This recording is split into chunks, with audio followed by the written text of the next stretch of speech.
আসসালামু আলাইকুম গাইস, সবাই কেমন আছেন? আশা করি সবাই ভালো আছেন। বুলবুল টেক বাংলার পক্ষ থেকে সবাইকে অভিনন্দন ও আন্তরিক শুভেচ্ছা। আজকের টপিক আমরা আমাদের হোয়াটসঅ্যাপে কিভাবে 2 স্টেপ ভেরিফিকেশনটি চালু করব।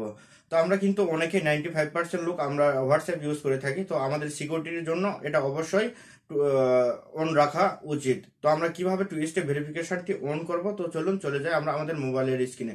তো তার আগে একটি কথা বলে নেই, আমার ভিডিও যদি ভালো লাগে সবাই সাবস্ক্রাইব করে লাইক কমেন্ট শেয়ার করে অন্যকে দেখার সুযোগ করে দিবেন। তো চলুন চলে যাই আমরা আমাদের মোবাইলের স্ক্রিনে। তো আমরা আমাদের হোয়াটসঅ্যাপে লগ ইন করে নিব। লগ ইন করার পর আমরা দেখতে পাবো থ্রি ডট মেনুতে ক্লিক করে দিব। দেওয়ার পর আমরা দেখতে পাচ্ছি এখানে সেটিংস। তো আমরা সেটিংয়ে ক্লিক করব।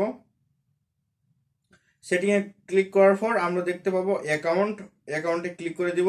অ্যাকাউন্টে ক্লিক করার পর আপনারা দেখতে পাচ্ছেন 2 স্টেপ ভেরিফিকেশন। 2 step verification. তো আমরা এটাতে ক্লিক করে দিব। ক্লিক করার পর এখানে দেখছেন টার্ন অনে ক্লিক করে দিব।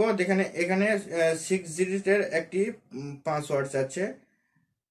তো এটা আমরা দিয়ে নিব।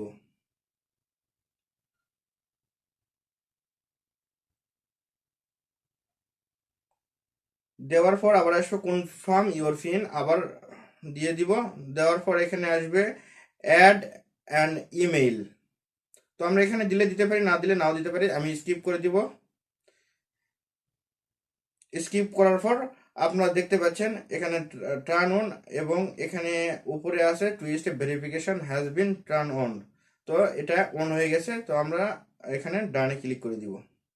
ক্লিক করার পর এটা কিন্তু চালু হয়েছে। তো আমরা চাইলে আবার এখান থেকে আমরা টার্ন অফ করতে পারি। আবার পিন আমরা যেটা পাসওয়ার্ড দিয়েছি ইউজ করছি সেটা আমরা চেঞ্জ করতে পারবো। এবং দেন নিচে আছে ইমেইলও আবার আমরা বসাতে পারবো এখানে। তো আজকের ভিডিওটি এই পর্যন্তই। সবাই ভালো থাকবেন, সুস্থ থাকবেন। আল্লাহ হাফেজ।